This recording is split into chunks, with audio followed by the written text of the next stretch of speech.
और तेरी कृपा बिना एक भी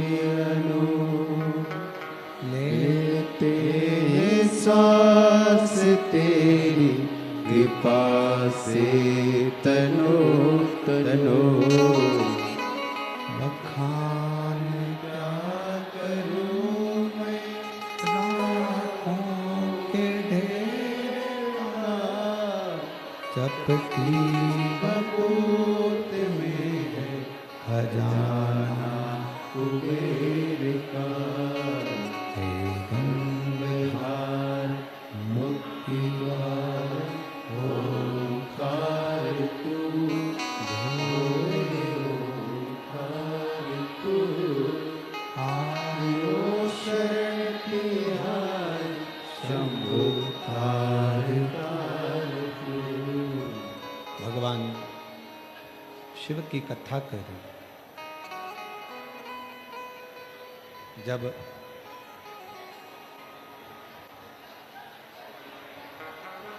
देवता और असुरों ने मिलकर मंथन किया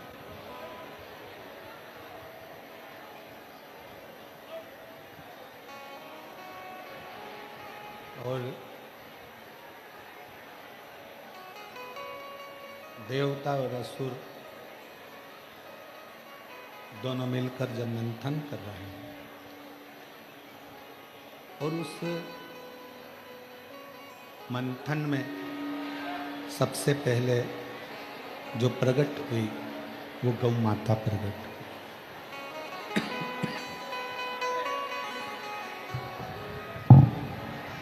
सबसे पहले गौ माता का प्रागट्य हुआ। गौ माता प्रकट हुई। क्यों, किस लिए? जब देवता और असुर दोनों मिलकर मंथन कर रहे हैं और उस मंथन में सबसे पहली प्रागट्यता गौ माता की। क्यों? शिव महापुराण की कथा कहती है कि केवल एक गौ माता ही ऐसी है जो संपूर्ण विश्व के पाप के भार को अपने मस्तक पर ले लेती है।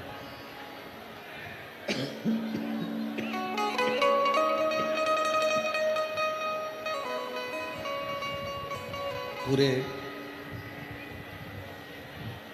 विश्व का, पूरी पृथ्वी का जो पाप भार है गौ माता अपने मस्तक पर धारण कर लेती है। अब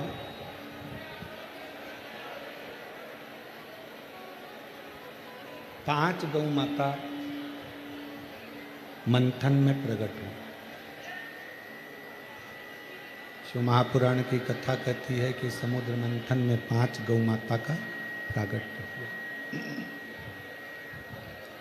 पहले नंबर पर नंदा, दूसरे नंबर पर सुभद्रा, तीसरे नंबर पर सुरभि, चौथे नंबर पर सुशीला और 5वें नंबर पर बहुला।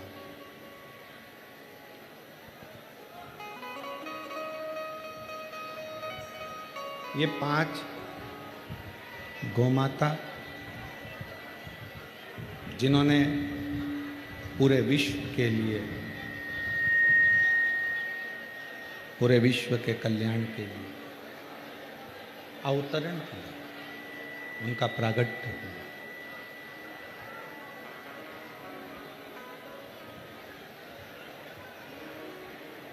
जब हमारे घर में पहले नंबर की रोटी गौमाता की बनती है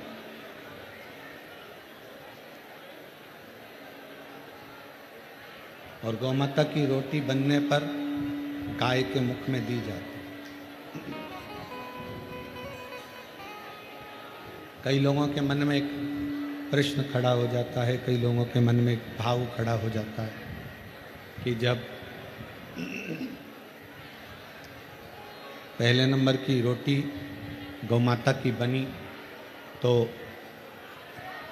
किसी ने पहली रोटी बनाई तो छोटी बनाई।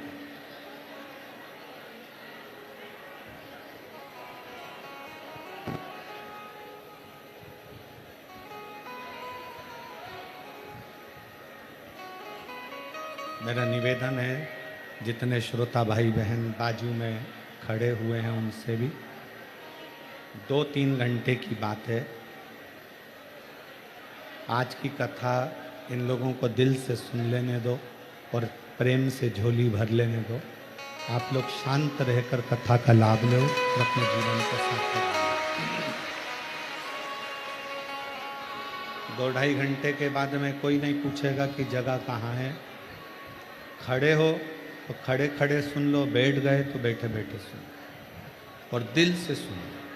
अपने अंदर भर कर झोली बाबा के दरबार में से झोली भर कर लेकर जाओ। आवाज़ साफ नहीं हुई है और मिठास नहीं हुई है।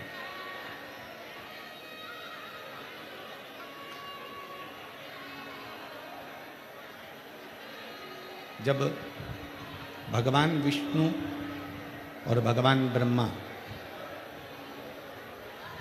दोनों ने पर्वत को घुमाना प्रारंभ किया, दोनों घुमा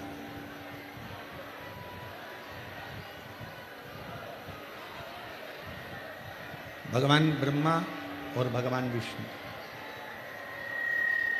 दोनों ही पर्वत को घुमा और केवल ब्रह्मदेव के लिए केवल ब्रह्मदेव के लिए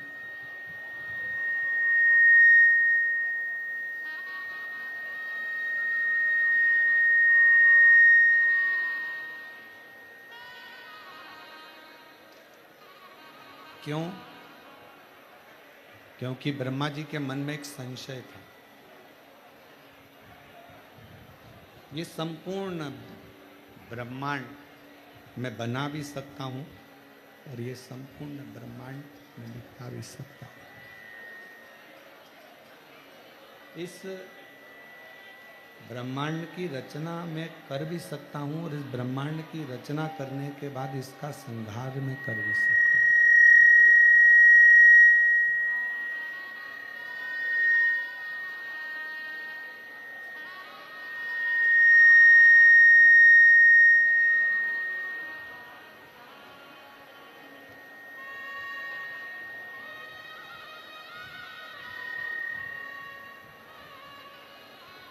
ये ब्रह्मांड का रचना करता मैं स्वयं बन सकता हूं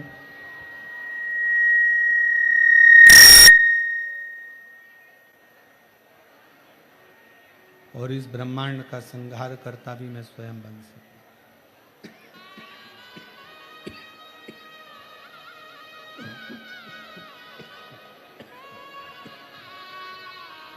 दोनों में बन सकता। तब भगवान विष्णु के मन में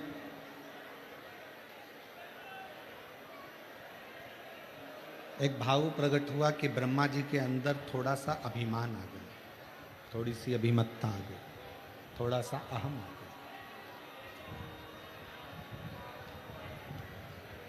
और ब्रह्मा जी को लग रहा है कि ये मैं कर रहा हूं।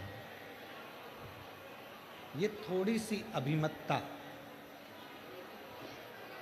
थोड़ा सा अहम हमारे जीवन को बर्बाद कर देता और अहंकार में 3 गए, धन, वैभव और वंश। ना मानो तो देख लो रावण, कौरव और कंस। पूरा वैभव भरा हुआ था, पूरा धन भरा हुआ था, पूरी सत्ता भरी हुई थी। संपूर्ण वैभव, सत्ता, धन, दौलत सब था। कौरव के यहाँ भी था, रावण के पास में भी था और कंस के पास में भी था।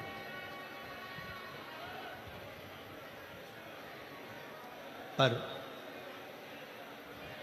थोड़ी सी अभिमतता, थोड़ा सा। और जब थोड़ी सी अभिमतता, थोड़ा सा अभिमान आया तो ये सब कुछ नष्ट हो गया। शिव पुराण कर रही है, भगवान शंकर का चरित्र कह रहा है। ब्रह्मा जी के मन में एक अभिमत्ता का थोड़ा सा भाव प्रकट हो गया। ब्रह्मा जी के हृदय में आ गया कि ये सृष्टि का निर्माण करता भी मैं हो सकता हूं और सृष्टि का संहार करता भी मैं हो सकता हूं।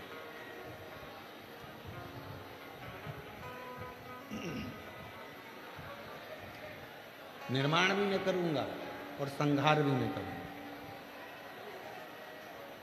अब ब्रह्मा जी को कौन समझाए?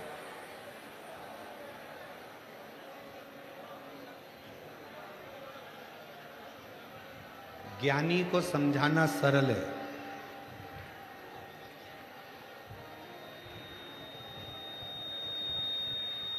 अज्ञानी को समझाना सरल है। कोई ज्ञानवान है उसको समझा सकते हो, कोई अज्ञानी है जिसमें बुद्धि नहीं है उसको भी समझा सकते हो। पर जिसके अंदर अभिमान समा जाता है उसको समझाया नहीं जा सकता, उसकी बर्बादी ही उसको समझाए। ज्ञानी को समझाना सरल है, अज्ञानी को समझाना सरल है, पर अभिमानी को समझाना कठिन। जिसके भीतर अभिमत्ता आ गई उसको नहीं समझाया जा सकता, उसको नहीं समझा सकता।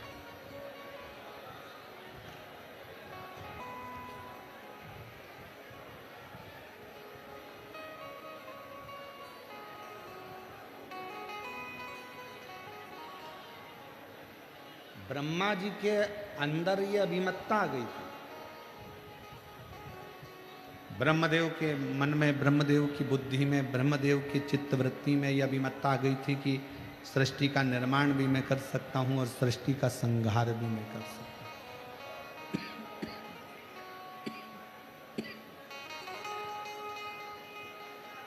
दोनों में कर सकता हूं। पर समझाए कौन?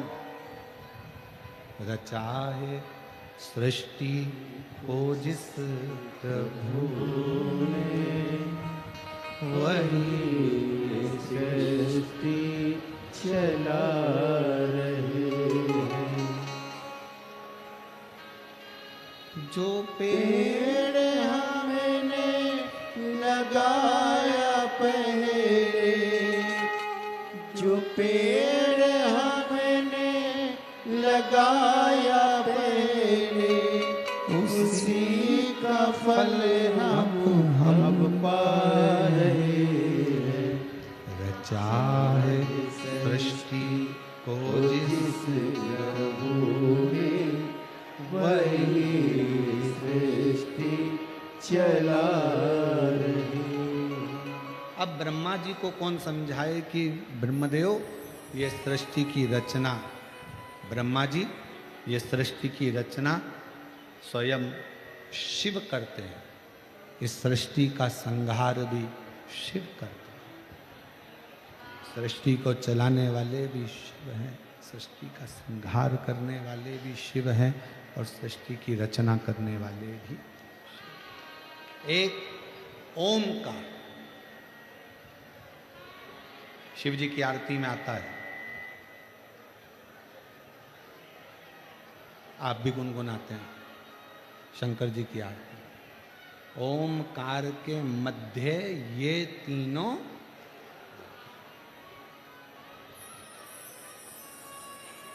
एक ओमकार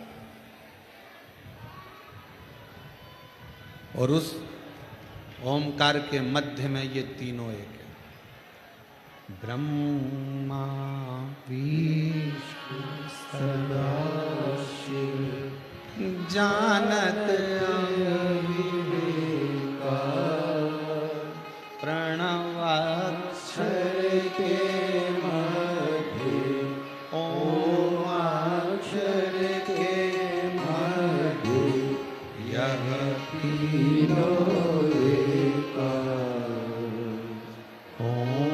जय श्री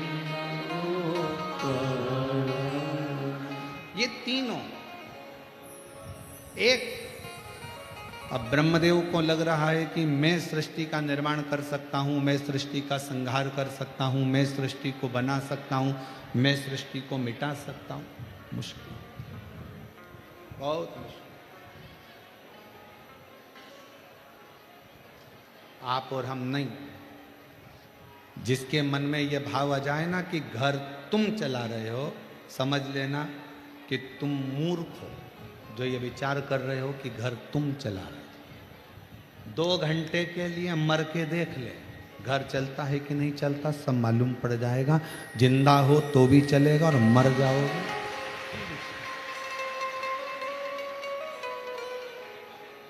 जीवित हो तो भी चलेगा, नहीं रहोगे तो भी चलेगा।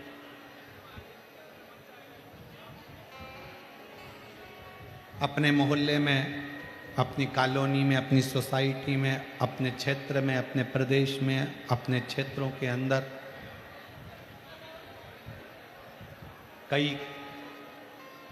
कोई बेचारा कमाने वाला व्यक्ति होता है, छोटे छोटे बच्चे रहते हैं और कमाने वाला व्यक्ति ही मर जाता है। बच्चे छोटे हैं, पूरा गांव का लोग कहता है बेचारे का क्या हो गया, छोटे छोटे बच्चे छोड़ के चले गए। बूढ़े बूढ़े माँ बाप रह गए और वो चले गए। कौन संभालेगा, कौन करेगा? पूरा गांव का लोग टेंशन में रहता है, इसका क्या होगा, इसका क्या होगा, इसका क्या होगा, इसका क्या होगा। शिव महापुराण की कथा कहती है, शंकर भगवान ने पार्वती जी को मणिकर्णिका के घाट पर बैठकर शंकर भगवान ने पार्वती जी को ज्ञान उपदेश देते समय कहा था, पार्वती यहाँ जितने मुर्दे आते हैं ये सब जल जाते हैं। मुर्दे शमशान तक आते हैं और जैसे ही मुर्दा शमशान में पहुंचता है, शंकर भगवान कहते हैं मैं स्वयं उसके मकान तक पहुंच जाता हूं।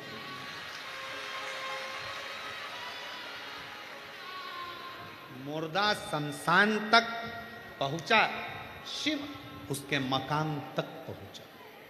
कौन संभालेगा, कौन जानेगा, कौन देखेगा, कौन करेगा? केवल कहा ब्रह्मा विष्णु सदा शिव जानत विवेका भोले जानत अविवेका प्रणवाक्षर के मध्य ओम अक्षर के मध्य यह तीनों एका। ओम जय शिव ओंकार। ये हमको लग रहा है कि अब कौन संभाले।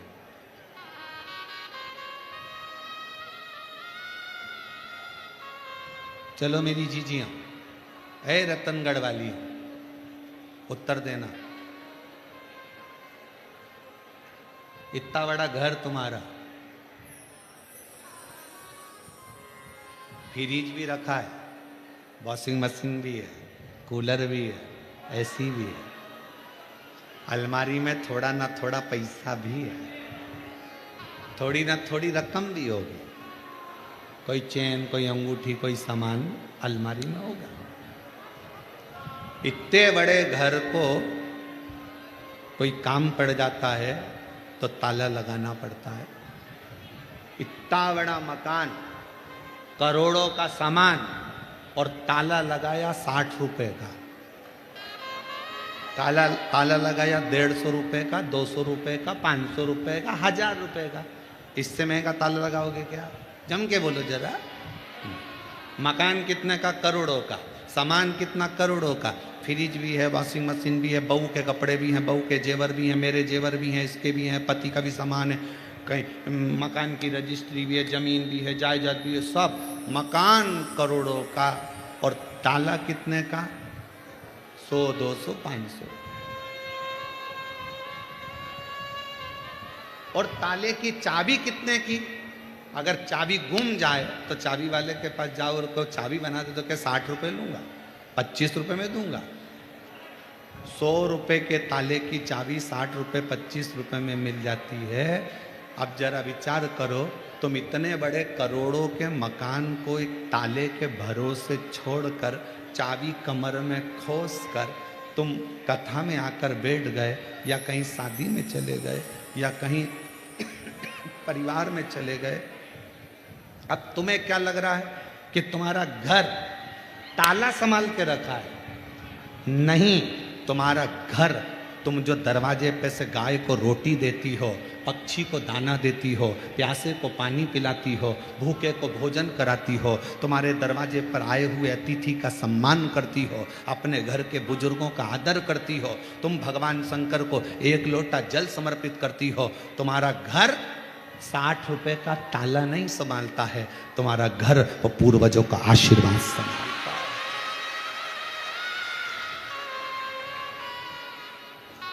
और जिस दिन तुम्हारा पुण्य कम हुआ, जिस दिन तुम्हारा पुण्य घटा, 60 रुपए का ताला तो एक हथौड़ी में कोई तोड़ेगा और अंदर घुस जाएगा, सब ले जाएगा।